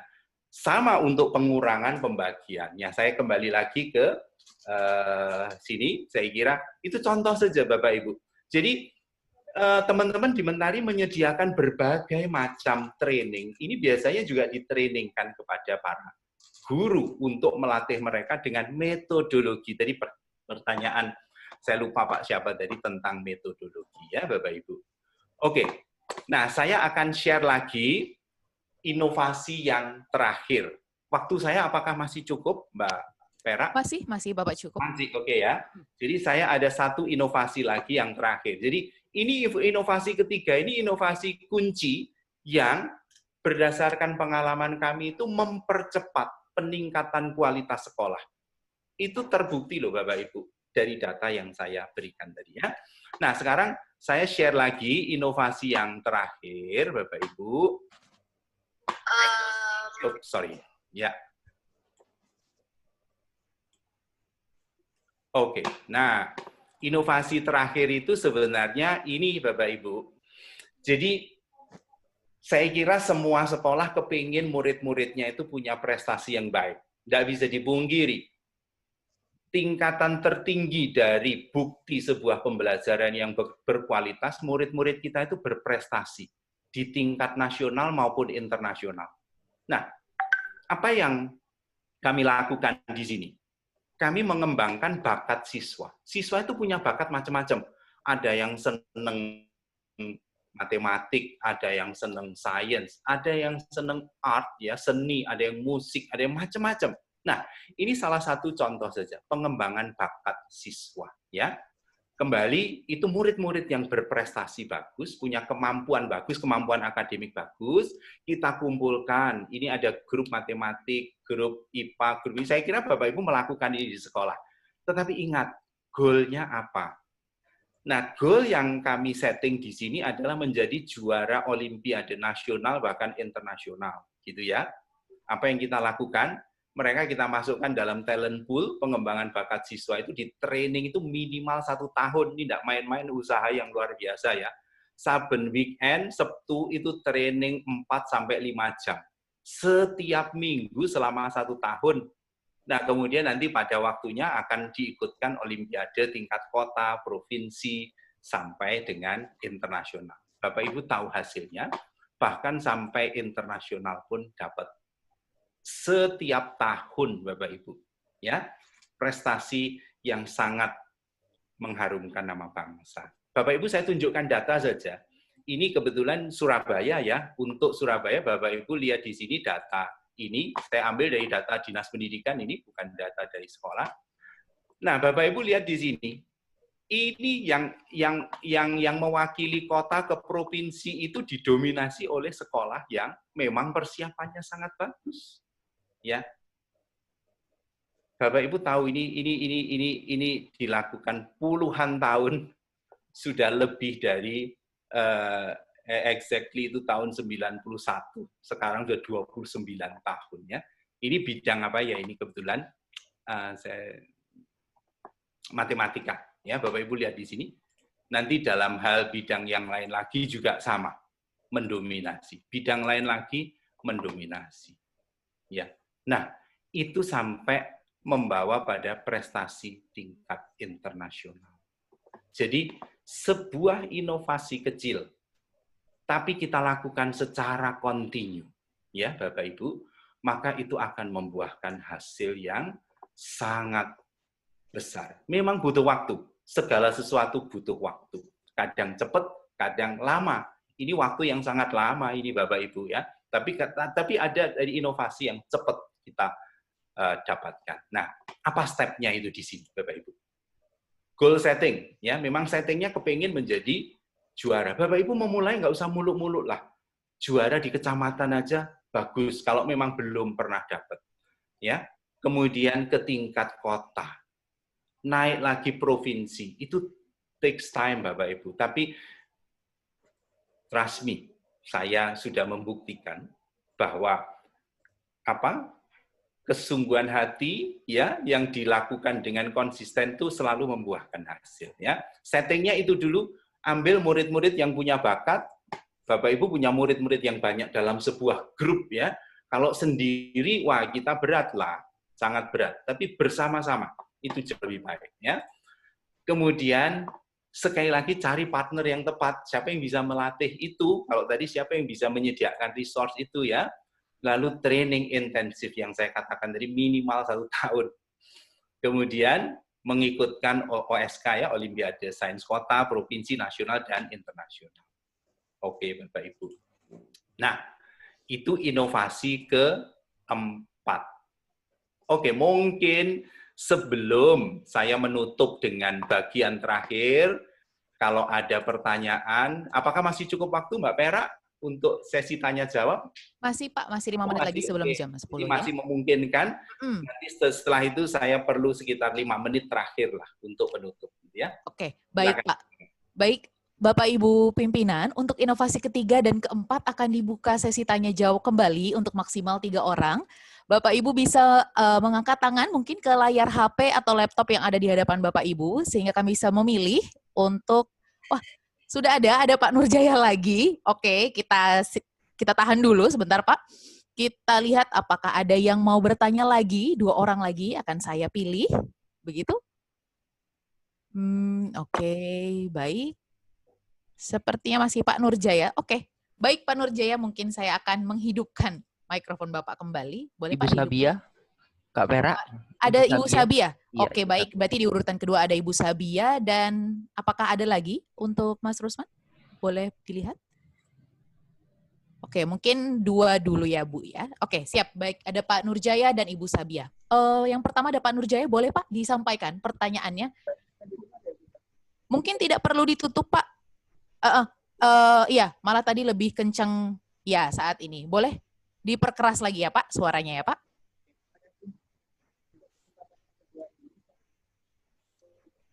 Iya.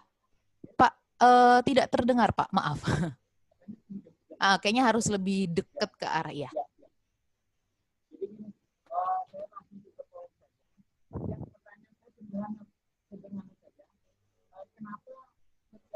Boleh lebih kencang lagi Pak? Ya, tidak terdengar saya.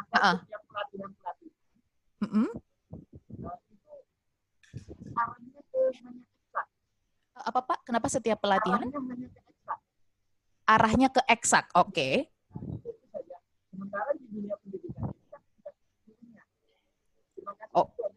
Oke. Sepertinya saya sudah menangkap apa yang Pak Nurjaya sampaikan. Baik, terima kasih Pak. Jadi mungkin kita langsung ke pertanyaan Ibu Sabia atau Bapak Endra mau menjawab Pak Nurjaya terlebih dahulu? Satu dulu ya, daripada Oke. lupa nanti banyak. Baik Pak Endra. Mungkin saya dapat poinnya bahwa Pak Nurjaya menyampaikan mengapa setiap pelatihan itu arahnya selalu ke eksak, padahal ada banyak mata pelajaran lain yang bisa dipelajari atau dilatih, begitu Pak? Boleh Oke. Betul ya Pak Nurjaya ya pertanyaannya? Oke, betul Pak. Terima kasih Pak Nurjaya. Untuk menanyakan kembali. Jadi begini, sebenarnya pelatihan itu, saya sendiri menangani pelatihan lebih dari 10 tahun di tempat kami. Itu semua bidang, Pak. Semua bidang. Kenapa yang saya contohkan di sini eksak? Eksak dan bahasa terutama. Karena memang menurut standar internasional yang menjadi ukuran adalah, dalam PISA atau TIMSS ya, itu adalah bahasa, ya bahasa dalam hal ini kemampuan literasi, kemudian kemampuan numeracy atau math, kemudian science. 3 itu yang saya contohkan. Ini memang menjadi menjadi primadona dan menjadi kebutuhan banyak sekolah. Apakah kami melakukan pelatihan di bidang lain? Tentu. Tadi dalam salah satu slide contoh yang saya tunjukkan pada inovasi terakhir untuk murid, pelatihan kami fokus pada guru yang utama, tapi juga murid kita garap karena potensi mereka juga bagus gitu ya. Lebih mudah mentraining murid jadi juara daripada mentraining guru jadi juara kan gitu ya. Makanya kita jalan dua-duanya. Nah, kembali lagi itu yang saya contohkan data tadi ada bidang ekonomi Pak. Kalau Bapak Ibu Pak Nurjaya sempat melihat slide itu tadi, yang saya contohkan ada math kalau nggak salah komputer dan ekonomi. Bahkan medali ekonomi, Olimpiade ekonomi pertama di Indonesia yang diraih oleh Indonesia, ya di Rusia kurang lebih 3 tahun lalu, itu murid kami dari sekolah kami waktu itu. Ya, oke. Nah, sekali lagi, jadi semuanya perlu dilakukan. Mungkin saya tambahkan, ada program bilingual inovasi yang ketiga tadi, mungkin Bapak Ibu masih saya belum menjelaskan dengan detail tadi ya, tentang program bilingual itu gini. Math Science, hanya Math Science saja. Ini karena sekolah nasional ya, mengadopsi kurikulum internasional, itu yang kami pakai adalah Math dan Science saja dalam bahasa Inggris. Resource-nya dalam bahasa Inggris. Kami menggandeng partner, ya, the right partner untuk ini bisa terjadi dan menghasilkan dalam waktu cepat.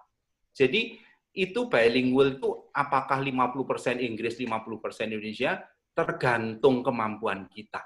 Saya melihat kemampuan guru-guru yang ada waktu itu bisanya 20% oke, kita start 20%. Pakai yang mana 20%? Oke, kata-kata kunci yang ini harus pakai dalam bahasa Inggris. Lalu tahun berikutnya meningkat, ya. Gurunya makin familiar kan dengan istilah-istilah di situ, meningkat 30%, 40% sampai lebih tinggi lagi. Guru yang sudah mampu 100% full dalam bahasa Inggris lebih baik lagi, tetapi kalau tidak jangan sampai kita membuat policy yang membebani dan membuat stressful buat para guru. Ya, saya kira itu. Pak Nurjaya, apakah sudah menjawab, Pak? Baik, terima kasih. Silakan. Baik. Iya, terima kasih Pak Nurjaya atas pertanyaannya. Terima kasih Pak Endra sudah menjawab. Baik, kita ke pertanyaan berikutnya kepada Ibu Sabia, betul ya Bu ya? Saya akan nyalakan mikrofon Ibu. Apakah Ibu sudah bisa? Iya. Ibu Sabia, maaf. Boleh dihidupkan Ibu mikrofonnya? Ada? Oke, sudah Ibu, sudah terdengar. Baik, bisa disampaikan Ibu pertanyaannya kepada Pak Endra? Iya, terima kasih atas kesempatan yang diberikan. Berangkat dari inovasi yang telah diberikan oleh Bentari lewat meeting ini sangat memberikan inspiratif untuk kami. Kemudian adapun yang menjadi kendala kami, yang perlu kami sampaikan pada kesempatan ini, kami berawal dari tugas kami sebagai pimpinan di Amal Usaha Muhammadiyah. Sejak dilaksanakannya perubahan, ada pelatihan kepala sekolah, sampai kepada pendampingan-pendampingan yang dilakukan oleh Dinas Pendidikan yang melibatkan semua guru mata pelajaran. Itu sangat kami antusias dan berterima kasih karena pengembangan guru-guru itu lewat pendampingan itu sangat luar biasa untuk mengarahkan guru-guru menjadi guru yang inovatif. Cuma kendalanya yang kami sangat rasakan di amal usaha, Bu, ketika tenaga-tenaga kami itu sudah kami andalkan dalam pengembangan di sekolah kepada siswa, tiba-tiba saatnya penerimaan ASN, mereka itu terangkat di sekolah lain. Contoh ketika tahun 2019 saya kehilangan 3 tenaga. Nah, ini tenaga yang sudah bisa mengembangkan, bisa berinovatif di dalam PBM, tapi akhirnya terangkat di sekolah lain, ya kami mulai dari nol lagi. Nah, inilah kendalanya yang pertama di bidang tenaga pendidik, Bu. Kemudian masalah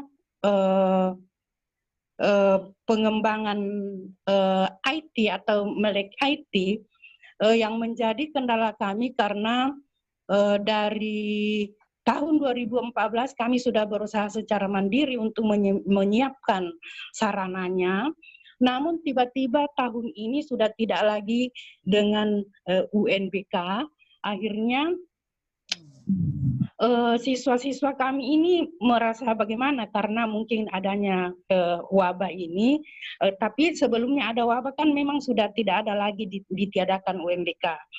Akhirnya walaupun kita adakan pelatihan-pelatihan TIK atau adakan program mata pelajaran TIK di sekolah, akhirnya anak-anak juga mengatakan bahwa kita kan sudah tidak lagi ujian nasional berbasis komputer. Nah, ini lagi kendalanya yang kedua untuk siswa. Kemudian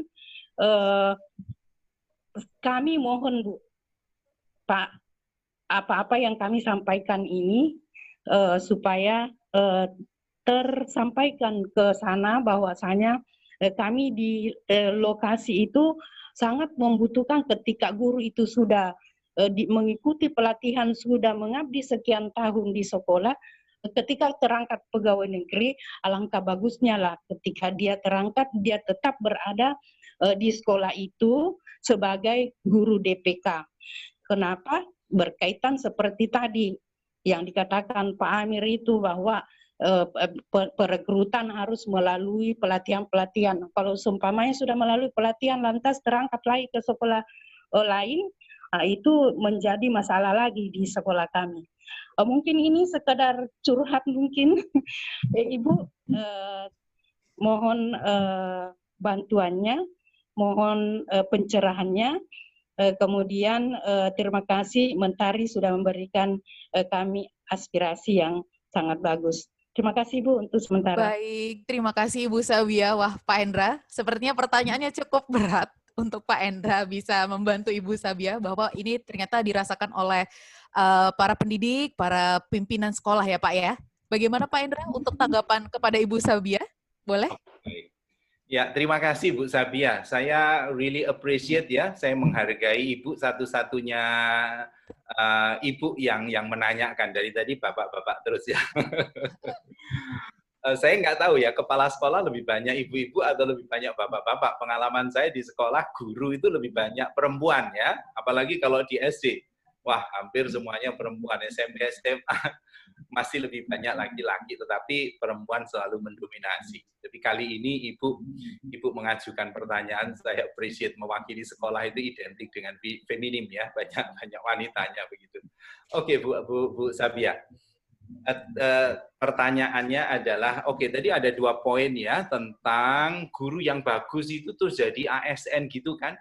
Bapak Ibu, saya sendiri juga mengalami hal yang sama. Sama, kita semua mengalami. Apakah kita bisa mencegah seseorang itu menjadi pegawai negeri?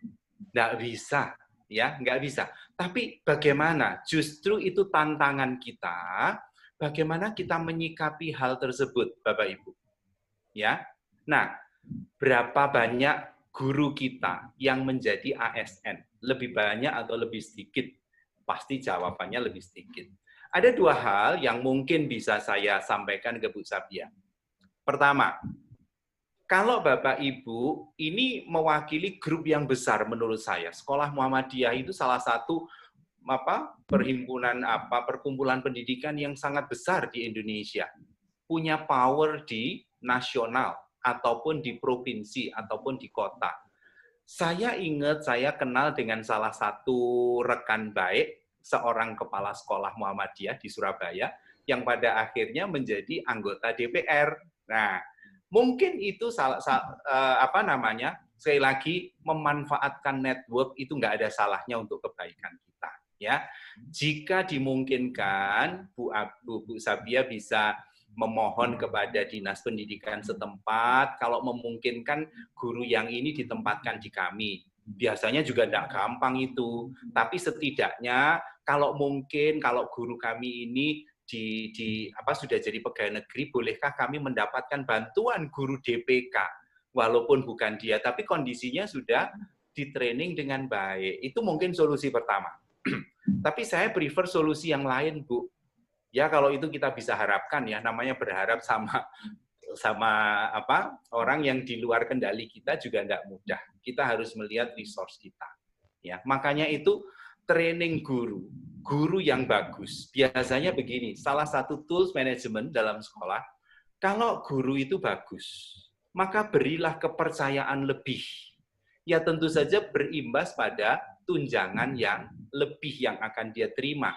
Tapi kalau kita yakin, dia bagus loh, dedikasinya, loyalitasnya, sikapnya, cara ngajarnya, dan sebagainya. Ya istilahnya dalam bahasa Surabaya itu harus dieman-eman ya. Saya nggak tahu ini dalam bahasa Makassar apa itu dieman-eman ya. Tapi kita sayang-sayang lah, jangan sampai hilang gitu ya. Maka memang salah satu cara misalkan apakah diangkat jadi wakil kepala sekolah, atau dikasih tugas apapun yang bisa mendorong dia makin cinta sekolahnya. Kalau orang itu sudah cinta dengan sekolah, dengan anak-anak, tidak mudah untuk meninggalkan, Bu. Itu kunci menurut saya. Ya. Nah, maksud saya itu alternatif kedua. Ya. Lalu yang pertanyaan kedua tentang ICT nggak ada UNBK. Bukankah ujian nasional itu jadi beban ya, Bu, buat banyak guru? Dihapuskannya kan banyak guru yang happy juga ya, Bu, ya. Tapi ternyata juga ini ada timbul problem yang lain ya. Ketika UNBK murid-murid termotivasi karena menggunakan komputer begitu ya, Bu, ya. Tapi setelah nggak ada UNBK rasanya mereka motivasinya jadi berkurang. Ingat, pembelajaran IT di sekolah, kalaupun Bapak Ibu tidak sediakan secara khusus ada mata pelajaran IT, bukankah itu terintegrasi dengan mata pelajaran yang lain? Saya hari ini, saya ngajar tadi, ini ada matematik misalkan ya, contoh. Kemudian kita menggunakan aplikasi Zoom. Kita memanfaatkan teknologi nggak bisa dipungkiri. Maka saran saya, masukan saya adalah ketika mengajarkan materi ICT, pilihlah topik-topik itu yang bermanfaat langsung pada dunia anak-anak sehari-hari. Contoh, saya beri contoh saja. Karena kami melakukan. Kita membuat, misalkan ya, oke, anak-anak saya ngajar hari ini, saya rekam, saya taruh di YouTube. Kamu nonton YouTube itu sebelum masuk kelas saya. Nah, itu sudah memanfaatkan teknologi, Ibu. Anak-anak saya kira sebagian besar punya handphone. Kalaupun tidak punya, orang tuanya pasti punya lah ya. Ibu, Bu Sabia, mohon maaf, bertugas di SD apa SMP apa SMA, Ibu? SMP Muhammadiyah 5, Pak. Oh, SMP. Anak-anak SMP itu sudah sangat familiar dengan gadget dan seneng kalau pembelajarannya dilewatkan gadget. Ya toh? Nah, guru-guru saya gaul juga ya, materinya lewat YouTube kayak gini-gini. Nah, itu hal-hal yang kita bisa lakukan untuk mempromot, untuk mendorong anak-anak itu juga senang belajar menggunakan IT, dan gurunya juga terpacu untuk memanfaatkan IT dalam pembelajaran mereka. Gitu ya, Bu Sabia, kira-kira jawaban saya.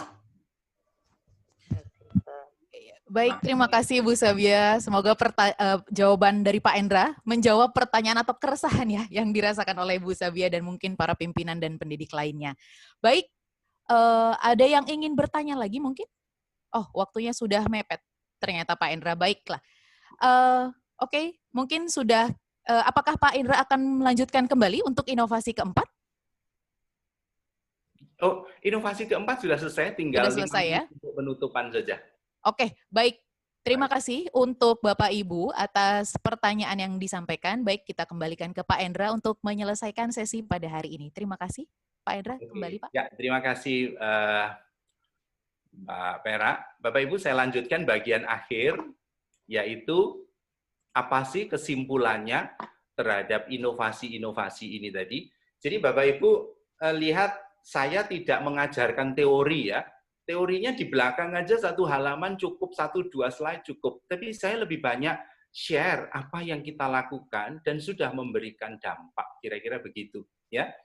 Oke, jadi step-nya tadi adalah Bapak Ibu bisa berangkat dari problem, tapi juga bisa goal setting ya, menetapkan tujuannya apa. Lalu pikirkan solusinya, lalu dicoba dan diimplementasikan. Dalam bahasa saya, itu ide dulu, punya ide ya. Kemudian apa berikutnya? Bikin konsep.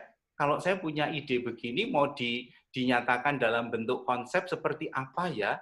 Setelah itu, nah, solusi atas ide, kalau itu problem ya, solusi dari konsep itu kan muncul tindakannya seperti apa. Dan itu dilakukan lagi sampai menjadi sebuah inovasi. Oke, saya meng-highlight Bapak Ibu. Dari 4 inovasi tadi, yang memberikan dampak dalam waktu cepat, yang paling cepat, bahkan itu hitungannya itu hitungan tahun. Tahun itu diimplementasikan, tahun itu kelihatan hasilnya. Yaitu inovasi ketiga, program bilingual Math and Science. Di mana ya saya bersyukur sekali teman-teman dari Mentari itu memberikan support yang sangat luar biasa dari resource. Ya, resource ini ya buku, karena kita masih pakai printed, tapi juga bukan cuma itu, digital, video, ya. Ada satu video, teman-teman di Mentari menyediakan banyak sekali video. Yang saya putarkan tadi itu hanya contoh saja. Tapi ada banyak video, guru tidak usah susah-susah, semuanya memakai itu pun ready, bisa. Dan itu yang memberikan dampak yang sangat kelihatan dalam waktu singkat. Ya. Nah, saya akan tutup dengan slide saya yang terakhir ini. Kuncinya apa? Inovasi itu tadi. Ya, step-nya tadi ada itu tadi ya, ada idea bisa berangkat dari problem, lalu kita punya konsep, lalu kita mikirkan solusinya, jadilah itu sebuah inovasi. Dan jangan lupa ketika itu sesuatu yang berisiko harus dicoba terlebih dahulu, dicoba dalam skala kecil dan setelah hasilnya bagus, besar. Sama seperti inovasi yang saya lakukan di inovasi kedua, Flip Classroom. Kami mencoba dulu di lokal terbatas. Kurang bagus, diperbaiki kurang bagus, dan setelah itu diimplementasikan dalam skala besar. Nah, jangan lupa Bapak Ibu kita memasuki era teknologi, segala sesuatu itu harus didukung oleh big data. Kalau Bapak Ibu mau melakukan inovasi dengan cepat, masuklah kepada big data ini. Contoh, ketika Bapak Ibu mau melakukan inovasi di sekolah, mengembangkan pembelajaran, resource yang tersedia, apakah yang bagus, apakah yang baik, siapa yang bisa menyediakan itu. Itu adalah kunci. Manfaatkan data yang sudah tersedia banyak tanpa kita harus membangun data sendiri. Kita tidak akan mampu membangun big data yang begitu cepat yang sudah diupayakan oleh orang di seluruh muka bumi ini. Kita tinggal pakai saja. Lalu bagaimana cara memakainya? Jangan lupa konektivitas. Ya. Kemudian yang ketiga, karena ini bicara teknologi, artificial intelligence tadi. Ya, sama seperti slide yang dari Kemendikbud tadi, 3 area ini, big data, connectivity, dan artificial intelligence. Ya, itu harus terkait. Nah, connectivity, Bapak Ibu, ini sebenarnya big data itu harus didukung oleh tekad keberanian kita untuk mengambil keputusan. Oke, saya akan ambil keputusan ini untuk langkah yang inovatif, untuk hasil yang lebih baik, yang terukur dan bisa dicapai dalam waktu yang saya tentukan. Kedua, carilah partner, bangunlah kemitraan, network. Kita tidak akan pernah bisa bekerja sendiri untuk hasil yang maksimal. kita butuh dukungan orang lain. Kita bersyukur bangsa kita punya value gotong royong, itulah gunanya. Manfaatkan resource yang ada, manfaatkan lembaga-lembaga tenaga profesional yang ada yang sudah terbukti untuk menolong Bapak Ibu mengembangkan inovasi-inovasi di sekolah. Nah, yang terakhir, membangun sistem thinking ya. Jadi artificial itu kita membangun sistem apa yang ada dalam pikiran kita menjadi tersistem di sekolah kita. Kalau Bapak Ibu sudah melakukan inovasi kecil, lakukan itu secara terus-menerus dan akan menjadi sistem. Dan itulah kunci akan sebuah inovasi. Saya tutup dengan kata-kata bijak yang saya kutip dari seorang pimpinan negara, di mana perusahaan-perusahaan internasional besar, Apple, Google, Microsoft, Amazon, itu research center-nya ada di sana. Kata beliau begini, the true wealth is innovation. Harta yang sesungguhnya itu adalah inovasi. Inilah kesempatan Bapak Ibu untuk melakukan berbagai macam inovasi dan bekerja sama dengan the right partner untuk menunjang inovasi itu bisa terjadi. Akhir kata, saya ucapkan terima kasih kepada Bapak Ibu semuanya untuk sesi hari ini. Saya kembalikan kepada Mbak Vera. Baik, Pak Endra. Terima kasih atas sesi inovasi hari ini ya, Pak ya. Berarti kalau kita bisa menarik kesimpulan adalah pimpinan diharapkan sudah mau keluar dari zona nyaman ya, Pak ya. Sudah berani, harus berani, dan juga bangun kemitraan. Dan yang terakhir adalah bagaimana meningkatkan sistem pemikiran semakin luas gitu ya Pak ya. Jadi kita nggak bisa stuck di situ aja, berani kita untuk berpikir secara lebih luas atau lebih jauh lagi ya Pak ya Endra ya. Betul ya Pak ya? Betul. Oke, terima kasih Pak Endra atas sesinya. Semoga dengan sesi Pak Endra pada pagi hari ini bisa menyulut semangat para pimpinan kita pada pagi hari ini yang hadir di Zoom untuk memberikan inovasi pendidikan yang lebih baik dan terbaik untuk para guru dan siswa-siswanya. Baik, berikutnya adalah Bapak Ibu, selanjutnya kita akan memberikan tempat atau waktu kepada Bapak Haji Anwar Zainuddin selaku Ketua Majelis Dikdasmen atau Pendidikan Dasar dan Menengah Muhammadiyah Makassar yang akan menyampaikan pesan di akhir sesi ini. Kepada Bapak Haji Anwar Zainuddin, kami persilahkan Pak untuk menyampaikan pesannya. Baik, saya hidupkan mikrofon Bapak. Sudah Pak. Terima kasih Bu Vera. Sama-sama Bapak. Bismillahirrahmanirrahim. Assalamualaikum warahmatullahi wabarakatuh. Waalaikumsalam warahmatullahi wabarakatuh. Pimpinan segenap personel Mentari Group yang saya hormati dan banggakan, Pak Endra Kristianto yang telah banyak memberikan inovasi kepada kita semua pada John Meeting ini, dan tentu kita semua mengucapkan puji syukur kehadirat Allah Subhanahu wa taala atas terlaksananya Zoom meeting pada hari ini. Semoga apa yang kita kerjakan hari ini juga merupakan pahala dan ibadah buat kita semua. Amin. Yang memang, dan saya juga menyampaikan terima kasih kepada para stakeholder, pimpinan sekolah yang tentunya baik dari luar Muhammadiyah maupun dari teman-teman atau rekan-rekan di sekolah Muhammadiyah. Jadi memang Muhammadiyah memang telah lama untuk menginginkan menciptakan namanya pendidikan berkualitas, SDM yang unggul, sehingga kita bisa menjadi bangsa yang besar ke depan.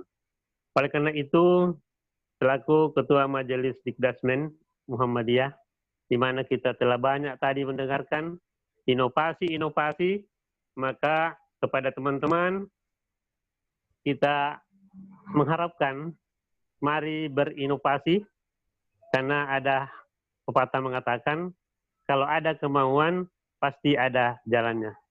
Dan salah satu jalannya ini adalah Mentari Group telah menyediakan kita fasilitas untuk itu.